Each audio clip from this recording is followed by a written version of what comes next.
I did all the distances in 70.3, 1.2 mile swim, 56-mile bike, and a half marathon. Why am I still falling apart on race day? So most triathletes think checking off swim, bike, and run distances means they're ready. I thought about that also. But on race day, it's your energy management that what really counts. If you've ever finished your training distance and still feel unprepared on race day, this is why.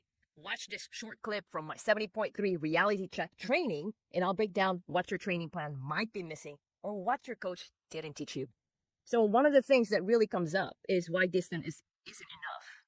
So, and the thing about it is that, there are a lot of athletes like, all right, I'm getting to 1.2 mile swim, 2,100 yards in the pool. I can ride 100 miles already, or bike. Maybe you're able to bike 56 miles or run a half marathon. So like, I'm ready, right? And that was my thought, okay? Because I really want it. Like, it's not, it's like the next stepping stone. That would be amazing because they talk a lot about that. But here's what no one tells you. You're not doing those sports fresh on race day.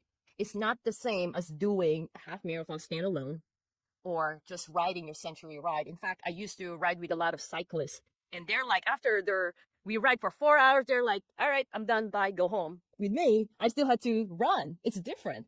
And I'd feel that, it's not the same. So on race day, okay, your body carries fatigue from each leg into the next one.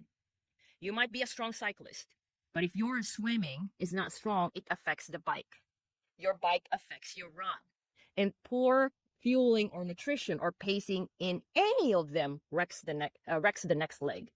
So now you wonder why a lot of people are walking on the run. It's the hardest. All the fatigue coming from swimming, the bike, the poor nutrition on the bike, and it's hot even, right? Like it takes a longer time. So even those strong runners here, if you're a strong runner, let's not get blindsided like I did. And then also, if you're a strong runner, but if you're not a strong cyclist, you are likely not going to see the pace you want to see unless you really work on your bike, okay?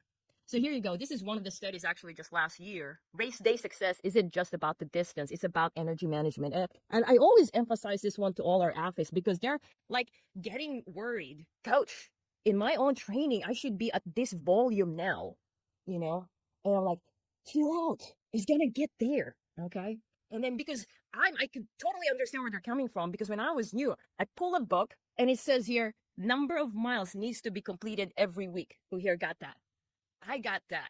And like, how many miles do I need to do for swim, bike, and run? And like I said, I'm great in math. And, that's what I was following. I was wondering, how come I'm not getting the result? So the study, let me go back here.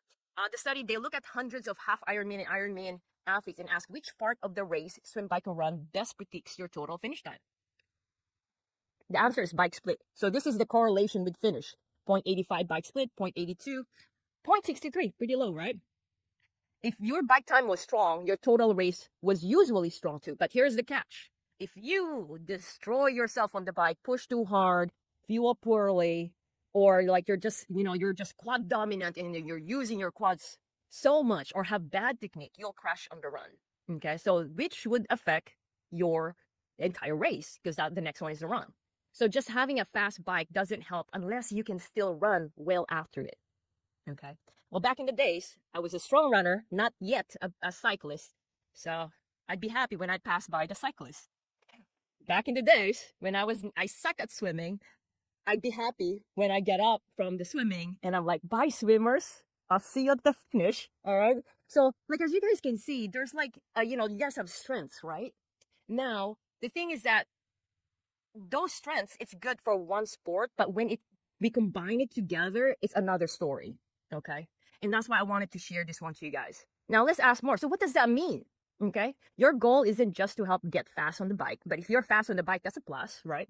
But let's do more. Look into everything. Your goal is to swim efficiently so you're not exhausted getting on the bike. Bike smart, which includes technique, pacing, fueling, and of course, bike handling. Okay, so you save energy for the run, and then definitely train the bike run combo. Okay, which is brick workout, fueling, fatigue management. Okay, so I'm sure you guys heard of the brick one, and then and that also has some strategy of how you're gonna execute it.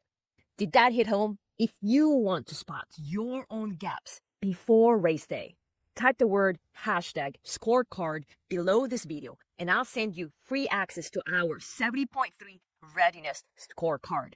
You can complete this one even though you are a month away or 2 weeks away from your 70.3, or you're just thinking about signing up for your 70.3, or you have 4 to 8 months to go until race day. Right now is the time for you to see where the blind spots, so you can plan ahead and address those things. You don't have to guess. You can train smarter starting today. So hashtag scorecard, and I'll give that free readiness scorecard to you. Bye.